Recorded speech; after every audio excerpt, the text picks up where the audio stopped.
Billion മൂല്യനിർണ്ണയം നേടിയ ഇന്ത്യയിലെ ആദ്യത്തെ വനിതാ നേതൃത്വത്തിലുള്ള സ്റ്റാർട്ടപ്പ് ആണ് നൈക്ക. എന്നാൽ ഫ്ലിപ്കാർട്ട്, ആമസോൺ തുടങ്ങിയ ആഗോള ഭീമന്മാരെ മറികടന്ന് ഈ ബ്രാൻഡ് ഇന്ത്യയുടെ സൗന്ദര്യ വിപണിയിൽ ആധിപത്യം ഉറപ്പിച്ചത് എങ്ങനെ? നമുക്കതിന്റെ രഹസ്യങ്ങൾ പരിശോധിക്കാം. 2012 വിജയകരമായ ഒരു ഇൻവെസ്റ്റ്മെന്റ് ബാങ്കറായ ഫൽഗുനി നായർ ഒരു പോരായ്മ കണ്ടു.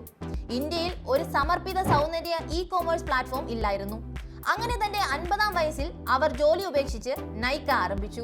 നൈക്കയ്ക്ക് മുമ്പ് മിക്ക ഇന്ത്യക്കാരും പരിമിതമായ ഓപ്ഷനുകൾ മാത്രമുള്ള പ്രാദേശിക കടകളിൽ നിന്നാണ് ബ്യൂട്ടി പ്രോഡക്റ്റുകൾ വാങ്ങിയിരുന്നത്. വ്യാജ ഉൽപ്പന്നങ്ങളും കാലഹരണപ്പെട്ട സ്റ്റോക്കും സാധാരണമായിരുന്നു. 100% ആധികാരിക ബ്രാൻഡുകൾ ഓൺലൈനിൽ വാഗ്ദാനം ചെയ്തുകൊണ്ട് നൈക്ക ഇത് പരിഹരിച്ചു. ഇന്ത്യയിലെ സ്ത്രീകൾക്ക് ആഗോള സൗന്ദര്യ ട്രെൻഡുകളിലേക്കുള്ള വാതിലുകളാണ് നൈക്ക തുറന്നത്.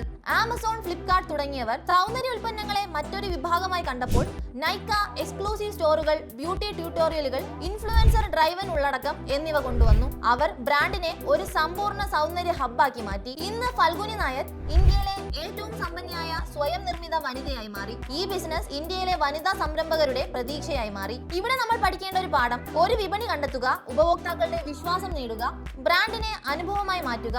അങ്ങനെയാണ് നൈക്ക ഇന്ത്യയുടെ സൗന്ദര്യ സാമ്രാജ്യമായി വളർന്നത്. ഇനി ഏത് സക്സസ്ഫുൾ ബിസിനസ് ഐഡിയ ആണ് ഡീകോഡ് ചെയ്യേണ്ടതെന്ന് താഴെ കമന്റ് ബോക്സിലും പറയൂ. Bosswala. Be the boss.